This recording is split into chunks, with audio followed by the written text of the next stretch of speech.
Telgi scam में एक बहुत बड़ा अहम एक केस था तेलगी के खिलाफ, वो था उसका नैप्था इंपोर्ट का एक मामला। क्या था ये मामला और आखिर इतने साल बाद क्यों ये वापस आया है? दरअसल इसमें जजमेंट आने वाला है इस पूरे मामले में, और ये वो केस है जिसमें तेलगी जब मरने वाला था तब उसने कन्फेशन दिया था और एक्सेप्ट किया था कि उसने ये स्कैम किया था। आइए सीबीआई के जो स्पेशल पब्लिक प्रोसिक्यूटर हैं प्रदीप घरात जी, उनसे बात करते हैं। सर, ये क्या मामला क्या था? ये कब हुआ था ये नैप्था इंपोर्ट का?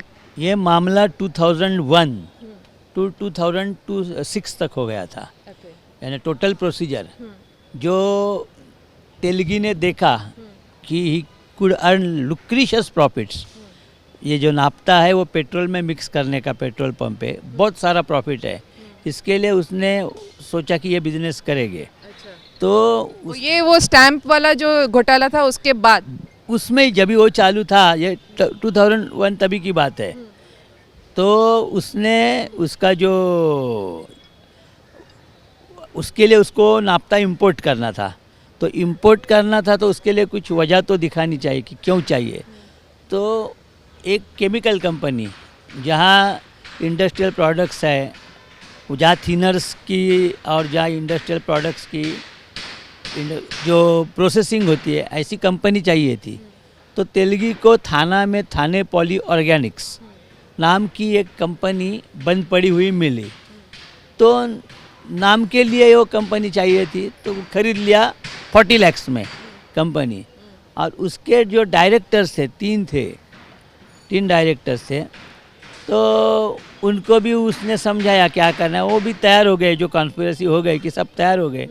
और जो प्रोसीजरल एस्पेक्ट थे, यानी कंपनी का अकाउंट यूज़ करना या जो कुछ है करना कंपनी के नाम पे, वो सब उन्होंने किया। फोर्जरी से लेके सब। हाँ, उसके बाद में जब ये नाप्ता लाना है तो उन्होंने अदानी पोर्ट से 2 बार नाप्ता मांगवाया। एक बार 300 मेट्रिक टन, पहला 200 मेट्रिक टन, बाद में 300, ऐसा टोटल 500 मेट्रिक टन नाप्ता इन्होंने मंगवाया।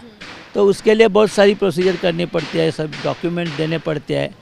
पहला उन्होंने क्लियरिंग हाउस एजेंट किया, एंगेज किया, उधर से बातचीत अदानी पोर्ट से करके उन लोग के ऑफिसर से सब प्रोसीजर करवाया।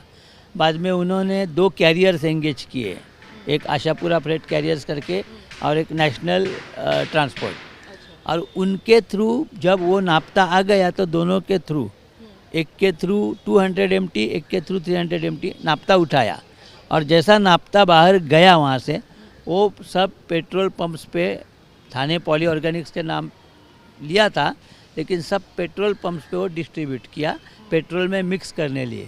इसलिए एक्सचेकर को काफ़ी नुकसान हुआ। एक्सचेकर को तो बहुत सारा नुकसान हुआ। जो लोग हैं, अगर आप किसी पेट्रोल पंप पे पेट्रोल खरीदती हो और उसमें नाप्ता मिक्स किया तो उनका इंजन भी सब डैमेज। तो गवर्नमेंट का तो रेवेन्यू गया इतना करोड़ का, गवर्नमेंट का रेवेन्यू गया, प्लस लोगों को गाड़ियाँ डैमेज हो गए, लोगों का भी नुकसान हो गया।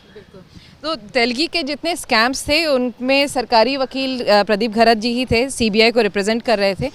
सर, आपने बहुत सारे केसेस में तेलगी को रखा, लेकिन इस केस में टोटल आरोपी कितने थे और ऐसा क्यों है कि तेलगी और जो एक और आरोपी को सज़ा हो चुकी है, जबकि बाकी लोगों के ट्रायल अब इतने सालों बाद, तकरीबन 2 दशक होने जा रहे हैं, उससे ऊपर हो गए हैं, लेकिन अब जाके जजमेंट आ रहा है। सही बात है। इसमें टोटल 15 आरोपी थे, 2 मर गए, दोनों को सज़ा हो गई। तो अभी जो कोर्ट के सामने वो 11 एक्यूज्ड है। और इसमें क्या था, पहले ये मैजिस्ट्रेट ट्रायबल थी, लेकिन कानून में एक प्रोविज़न है कि ऐसा जब कन्विक्शन हो जाता है अगर स्टैंप और इसमें, तो सीरियसनेस बहुत बढ़ता है। और उसकी तहत ये केस कमिट हो गई। ये केस सेशंस कोर्ट में लाई और हाँ, उसके बाद एविडेंस चालू हो गया, लेकिन बाद में ये केस ऐसे कोर्ट में चली गई जो वैकेंट थे, जज ही नहीं थे। और उसमें बहुत सारा टाइम गया कि जज नहीं थे। जब भी जज के सामने केस चली, जब भी हम विटनेस खड़े कर सके, फास्ट केस चली। हाँ। तो लास्ट में पिछले कुछ सालों में ये केस काफ़ी तेज़ी से अब कंक्लूजन पे पहुंचा है। आपने क्या आर्ग्यूमेंट्स किए और आपने क्या मांग की है कि कितनी सज़ा हो? मैंने यही मांग की कि स्टेट एक्सचेंजर को बहुत सारा नुकसान किया, करोड़्स ऑफ रुपीज़ पब्लिक का नुकसान किया है। और इसलिए this is a very serious offence, और ये बहुत गंभीर ऑफेंस होने के कारण इनको कड़ी सज़ा देनी चाहिए। और ये जो है मैंने वो सिंपल करके ही किया कि इंपोर्ट ऑफ नाफ्ता, जो नाफ्ता बाहरी देश से नाफ्ता इंडिया लाया गया अदानी पोर्ट में, अदानी पोर्ट में वो उतारा गया और वहाँ से आज सब ट्रक्स में भर के पेट्रोल पंप पे जाके उसको डिस्ट्रीब्यूट किया। तो ये जो आरोपी हैं इनका रोल क्या था? क्या ये मतलब तेलगी तो मेन आरोपी था जिसने सारा फोर्जरी से लेके सारा पूरा दिमाग उसी का था, तो बाकी जो आरोपी इसमें जो एक्यूज नंबर 1 है मनोज मेहता, वो तेलगी और इनके बीच में जैसा मिडिलमैन जैसा था, और जो एक्टिविटीज़ करनी थी कंप्लायंसेस फॉर्मल, वो सब उसने, वो जो जिसने गुनाह कबूल किया अलीमुत्तु रविचंद्रन, उसको साथ लेके, ये सब लोगों को साथ लेके उसने वो किया, क्योंकि उसने डॉक्यूमेंट्स फोर्ज किए। एक मर गया आरोपी गिरीश वैद करके, उसने कोई डॉक्यूमेंट घाटकोपर में टाइप करके लिए। सो बेसिकली इन लोग पर फोर्जरी और क्या इन लोगों ने बहुत इन लोगों ने चीटिंग किया है।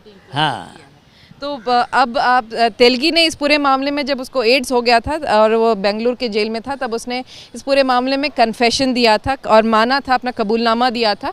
अब सर एक चीज़ मैं जानना चाहूँगी तेलगी के बारे में। आप जब तेलगी के सारे केसेस हैं, आपसे करीब से जानते थे तेलगी को, वो लास्ट में आपसे आके मिला भी था यहाँ पर? वो वीडियो कॉन्फ्रेंसिंग में मिला था। उसने इच्छा प्रदर्शित की थी कि वो अभी मरेगा, उसको पहले मुझे मिलना था। आपसे? हाँ, उसको मुझसे बात करनी थी, तो उसने मुझे बताया सब कि अभी वो जिएगा नहीं, वो मरेगा करके, तो उसके पहले उसे मिलना था। He was respecting me too much. Actually when I had accident he was down, के ऊपर डाउट लिया गया, but it was not so. बहुत रिस्पेक्ट करते थे मुझे। हाँ, अब इस केस में जजमेंट आखिरी पड़ाव पे है, जजमेंट आने वाला है। अब देखते हैं इस पूरे मामले में जो बाकी आरोपी हैं, जो कई गुजरात से कुछ हैं, कुछ महाराष्ट्र के हैं, इन सब लोगों पर क्या आदेश जो कोर्ट है वो पास करता है। कैमरामैन किरण सबकाल के साथ विद्या, मुंबई आज तक।